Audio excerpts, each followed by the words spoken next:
Welcome to Raiders Roundtable, presented by America First Credit Union. That's Q Myers. I'm JT, and we are here today coming off OTAs, getting you ready for what the future of this offseason looks like, and we'll get you ready for the start of the upcoming season for the Silver and Black. Q, good to talk to you. We got a lot to get to today because Jimmy Garoppolo is making headlines around the NFL. We're going to talk about his status currently, and there hasn't been much change to it after the procedure that was done after he signed, but it looks like the way the Raiders redid that contract and some of the language that they put in, they have protection if he's not able to go, and if he's able to go, it's all systems go with Jimmy G. Right, exactly. It sounds like the protection was something that was very important to him. So they went ahead and took care of that, readjusted the contract a little bit. And now I think we're all kind of in a wait-and-see mode. We saw OTAs come and go. We know mandatory minicamp is around the corner. And I think for everyone involved, you want to see Jimmy G out there for training camp. I think the key is, will Jimmy G be ready to go by training camp? That seems to be the bullseye, the date that everybody's talking about. Until we hear anything else, until we hear anything on this topic, we're going to act like he's going to be ready to go. It's interesting. I talk about this a lot as a sports talk radio host, and you do too. When someone gets a procedure or a surgery or a cleanup, whatever it is, you assume they're going to come back 100%. Right. They don't come back 80% or 90%. If that's the case, then don't have the procedure. Right. Just play banged up a bit.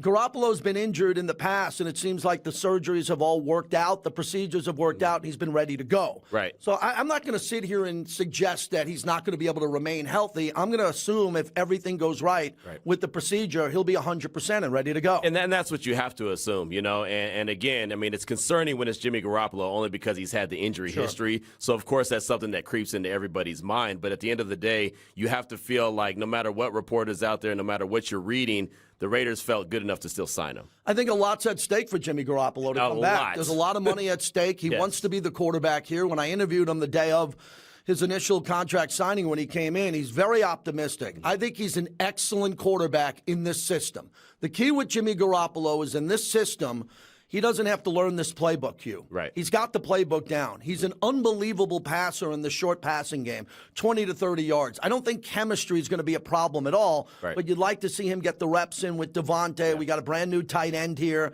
Jacoby's here, Hunter. You want to get that chemistry going, but all reports are he's on pace to come back and be ready for training camp. And that's the thing about it with the weapons that the Raiders have offensively. Davante is the best wide receiver he's ever played with. You think about it. He's had some good weapons in San Francisco, but Davante's the best wide receiver, and we know that the rest of the weapons that the Raiders have, the offense could be explosive, but I think it would be important to get those reps early in training camp just to get familiarity, just so they can get that kind of, okay, Davante, I want you to do this because my shoulder's moving, so they can pick up on little things where they can communicate without talking. They've got to get on that page. Jimmy wins most of the games he plays. He's won 4 playoff games. He understands the playbook. He's a true pro.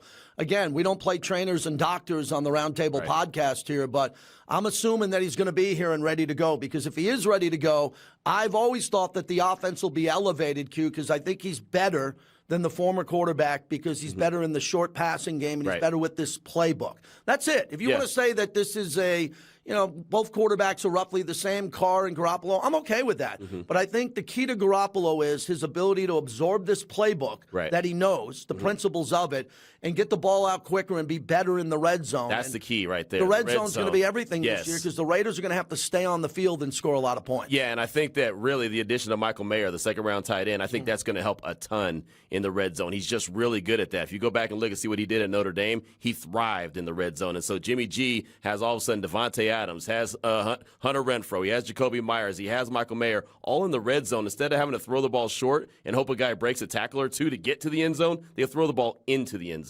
Well, as much as we all want to hear about Jimmy Garoppolo, and there is no news today on that, there was a lot of news last week on Davante Adams. He wanted to clear the air. I thought the press conference was critical because of the article that was in the Ringer. What does Davante think about all of this, the offseason, the new quarterback, the offensive system that he played in last year? Here's Davante Adams. The front office,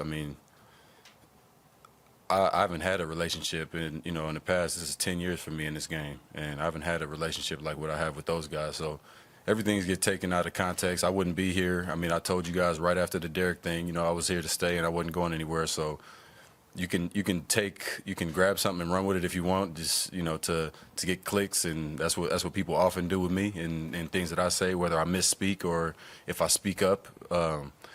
But at the end of the day, I'm a Raider, and I'm excited to be here. I love my head coach, and I love the general manager here and everybody. I mean, from the top to the bottom. So I have no reason to lie. I mean, one thing I don't do is BS, so I'm not gonna make anything up when it comes to that.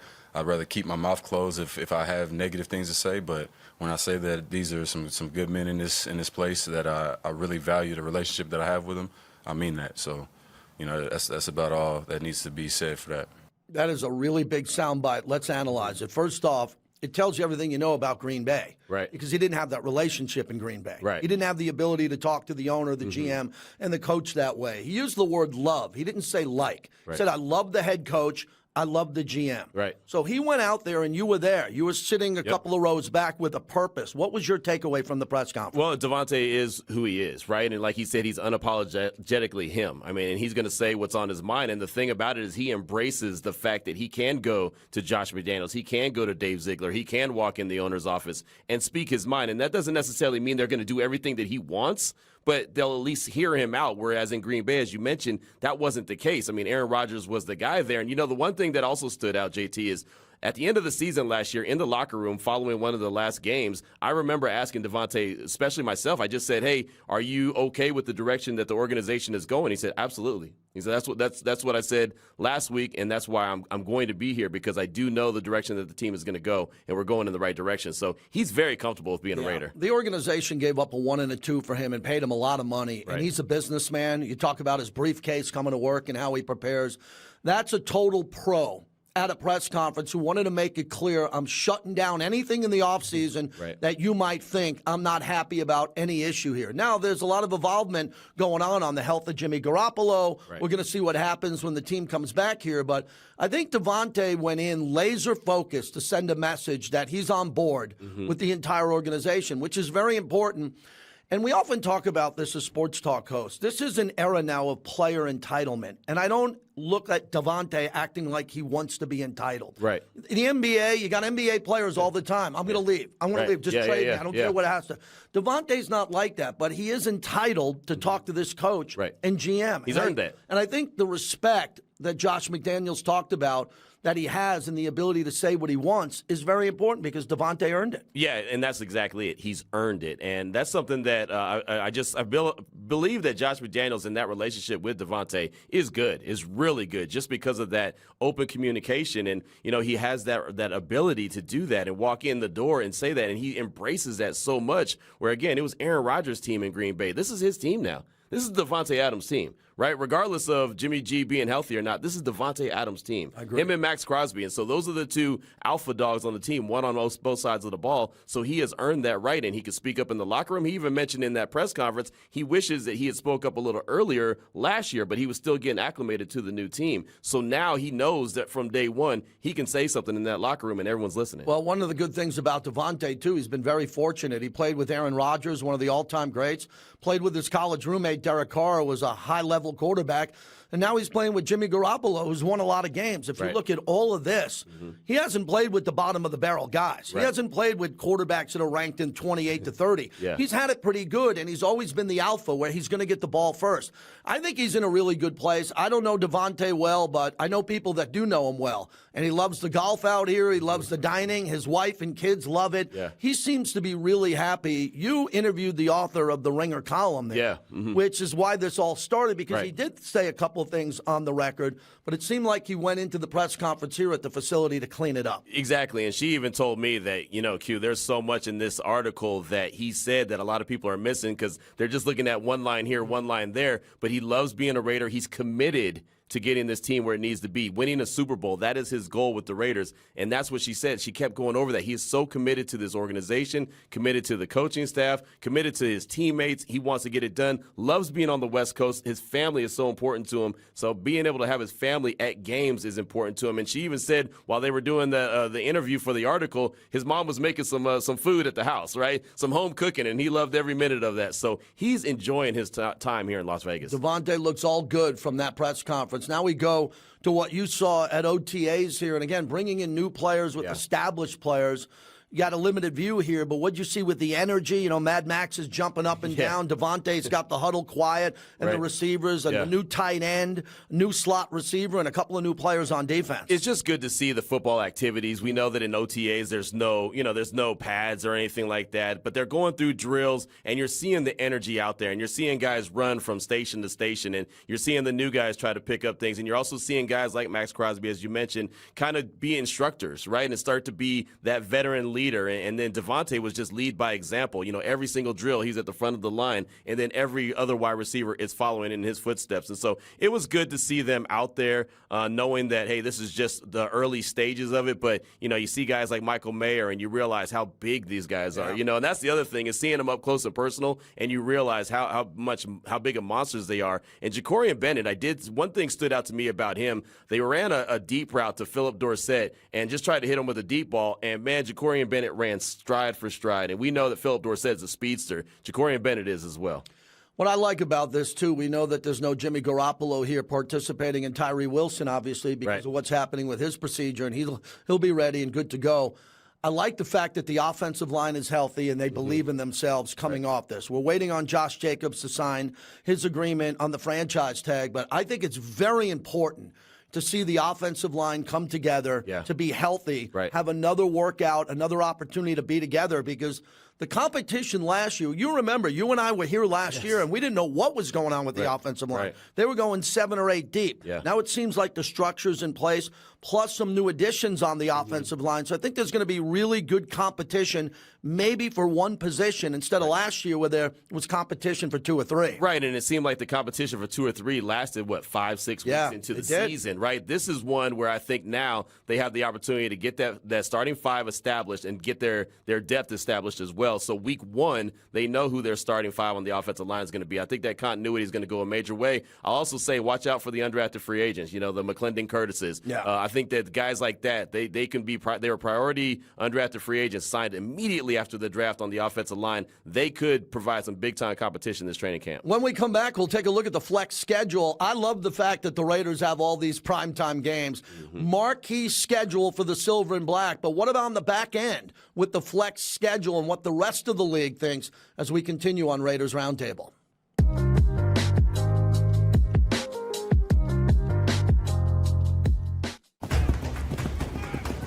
When you're a part of a team, there are expectations. And one of the things I expect from my team is trust. I work hard to win, and I trust my team to work hard too. That's why I feel good about America First Credit Union. They're my financial team, and I trust that they'll always be there for me and my community. I'm Hunter Renfro. Join me and the America First team today. 60 years in the making, the Raiders now have a permanent place to call home, and the doors are open to get a world-class behind-the-scenes tour of their new home. An attraction unlike any other in Las Vegas, Allegiant Stadium. The Las Vegas Raiders invite you to experience the expertly guided tour that includes exclusive access to areas restricted to only football players, coaches, and staff. For more information, visit AllegiantStadium.com/tours. You're listening to Upon Further Review. I'm your host, Eddie Pascal. Good morning, Raider Nation. Welcome to Raiders Roundtable. JT along with Q Myers. He dissects the play quickly and makes the move to the football.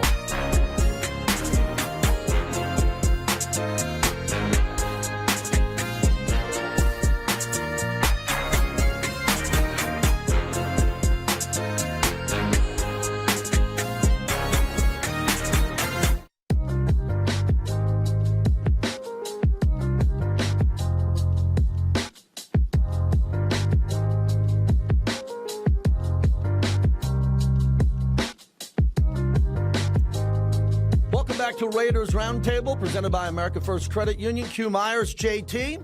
We appreciate you watching. If you're watching on any of the platforms or listening on Raider Nation Radio, the flagship of the Silver and Black.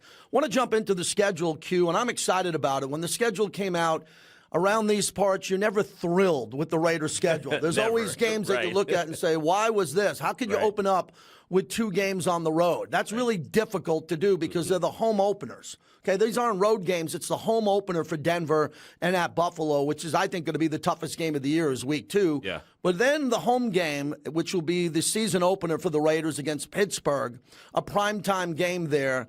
This schedule jumps out at me and says, really difficult early, but the fact that Green Bay and Pittsburgh are at home before week 6, I think the Raiders have an opportunity for a couple of wins. That Charger game is critical. It's on the road. But that's really not a road game. That's a home game for the Silver and Black. There's no doubt. I mean, just looking at the schedule off top, I mean, it's a tough schedule, as you mentioned. But we knew the games were going to be tough because we already knew the opponents. But just looking at the way it shakes out and seeing those 2 games on the road, Denver and then at Buffalo, those are going to be 2 tough back-to-back games. But then returning home, getting that home game and getting a primetime game. I mean, really, some of these games that could end up being some fantastic games, Pittsburgh, Green Bay, even Detroit on the road. I mean, these are all in primetime. And so that they have a really fun schedule as far as the primetime games. And really, I was shocked that they had so many games in primetime. Yeah, I don't like the bye week in week 13. I don't think anybody does. That's too late in the season. The latest it's been there.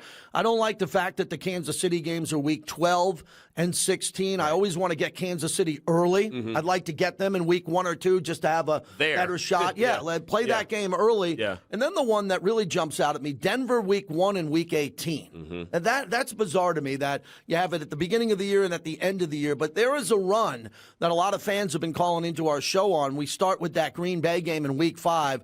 New England at home, at Chicago. Detroit is okay. Right. They're not a great team. And then the Giants and the Jets back-to-back. There's an opportunity for the Raiders to get on a roll. They can't stub themselves early in this schedule, and that's going to be tough because after Buffalo, coming back to Pittsburgh, that's going to be a tough stretch. But most of the schedule I'm okay with. There are many winnable games on that schedule. Yeah. The Raiders have to be healthy. They have to be pivoting at the right time, getting that offensive loaded. And we'll know with Patrick Graham by weeks 5 or 6 or 7 if this defense is really rocking. Right, and they got a lot of guys on the defensive side of the ball. They added this offseason, right, especially in the draft, getting 6 out of 9 guys on the defensive side of things. So Patrick Graham has an opportunity to turn this defense around. It's led by Max Crosby. I think Tyree Wilson being out there with Chandler Jones is going to help out a lot. I'm excited to see what the corners look like, especially Jacorian Bennett, the 4th-round pick out of Maryland. I think that he's got the speed to be able to run with anybody. So that's really going to be the key, and that's going to help JT in the single-digit games that they lost the season ago, right? So many close games last year that they lost. If they're in positions to hold out and win a game because the defense has to go make a play, I think they have some guys that are potentially can do that. All the guys that they drafted and brought in have made plays. I'm talking about strip sacks. I'm talking about interceptions, being able to get their hands on the ball. That's something that the Raiders haven't had in the past. I think they have it now. I'm banking on the offense putting up extreme amount of points and really staying on the field. I want to see the time of possession change this year. Many more first downs where Max and Chandler Jones and this defense can be on the bench and not have to play as many snaps. Now let's go to the Thursday night flex schedule, which is a big topic because Mark Davis understands this, and he commented about the fans. He cares about the fans. And the Thursday night schedule, this comes down to Amazon wanting better games. Right. And they put a lot of money into this package, and the league is taking a lot of money from these streaming companies. Right. And Amazon wants better games. So if we look at what could be flexed on Thursday night, Week 15 with the Raiders, that's a really important game because it's a home game for the Raiders. Yeah. It's a rivalry game, but both of these teams are going to have to be in the hunt.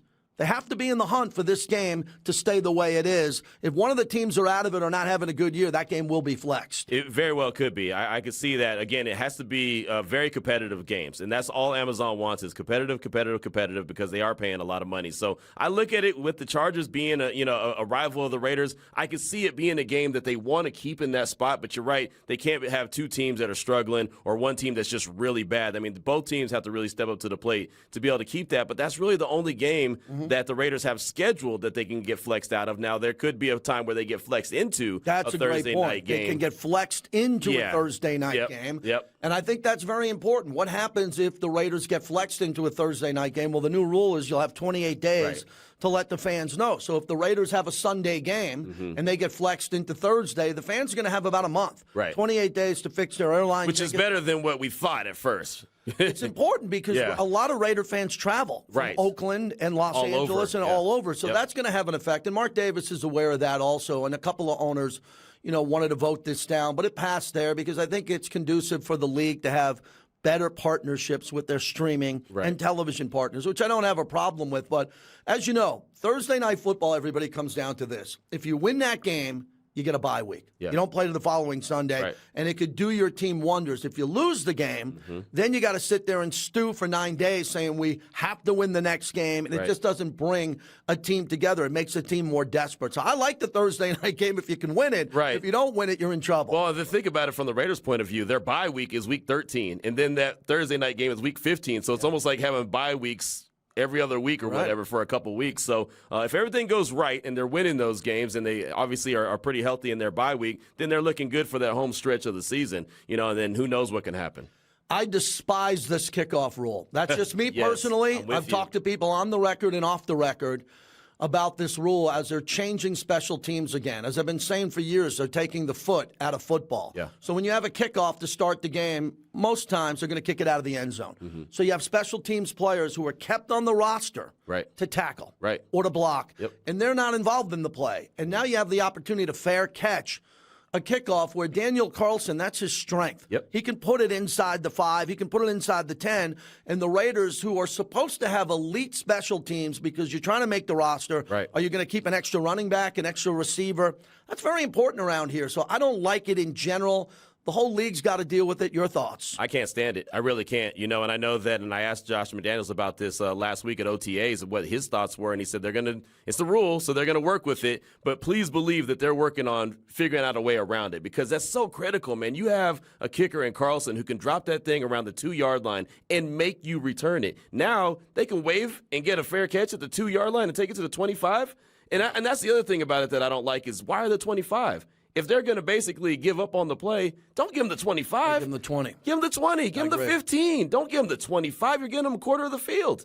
It's an important part of how this roster is going to be constructed. It's very important when you look from the 47th player up to 52, 53, that those are going to be special teams guys. Of course. Now you're taking them out of the game. I mean, on punt coverage, I believe we have the best punter in the league. I talked to A.J. Cole about this off the record. I'll leave it off the record, but A.J. is a weapon for this team. He can directional punt. He can kick it high. So I think that's going to be the strength. But I want to see Carlson have the option to do what he can do, and that's not going to happen here anymore. All the teams, I think, are frustrated with this. And when it comes to protecting players and the safety of the game, the coaches are all going to say the same thing at the podium. They want to protect the safety of the players. We all do. But this is tackle football.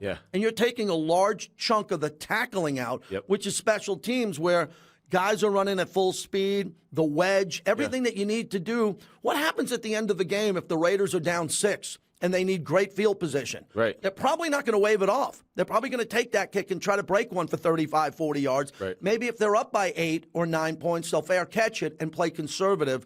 So there is a little gamesmanship on what's going to happen. There is, and I know that these coaches are smart enough to get into the lab and figure out exactly what they can do and make it work for them, and that's what they'll always do. But I'm just with you, man. I don't like it. I don't like the fact that they're taking that element out and you're rewarding the other team for basically giving up on the play, just saying, and it's look, they're doing it in college football already. They're doing it in high school football, and I don't like it on any level. I mean, again, it's an area of the team that some guys, that's all they do. We call guys special team aces for a reason. Absolutely. That's what they do. They're special team aces, and now you're basically eliminating their job, and these guys are trying to make rosters and stick on a roster and have a career. Look, Mac Hollins a year ago was a special teams ace that ended up being a good wide receiver for him, but he was brought in for special teams. Yeah, and a lot of the Patriots in the past, we talk about some of the players that have come over. That's been the strength of New England and some other teams. Kansas City, very good.